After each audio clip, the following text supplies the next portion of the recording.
মৃত্যুর 3 দিন আগে মৃত ব্যক্তির মধ্যে 3টি আলামত প্রকাশ পায়। মানুষ যখন পৃথিবী ছেড়ে দুনিয়া থেকে চলে যাবে, কবরের যাত্রী হয়ে যাবে, চিরস্থায়ী জায়গাতে চলে যাবে, দুনিয়ার মায়া ত্যাগ করে ওই মুহূর্তে মানুষের ভিতরে 3টি সিমটম লক্ষ্য করা যায়। 1 নম্বরে হলো খাবার দাবার বন্ধ হয়ে যায়, পরিবর্তন হয়ে যায়।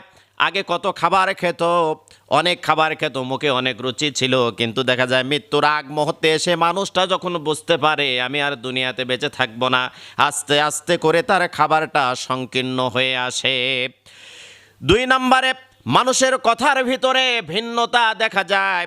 আগে জুড়ে কথা বলতো, দাপট দিয়ে কথা বলতো, অহংকার দিয়ে কথা বলতো, অহংকারের সাথে কথা বলতো, কিন্তু মানুষটা দেখছে দুনিয়ার মায়া ত্যাগ করে চলে যাব, মানুষের কথার ভয়েসটা আস্তে আস্তে নর্মাল হতে শুরু করে।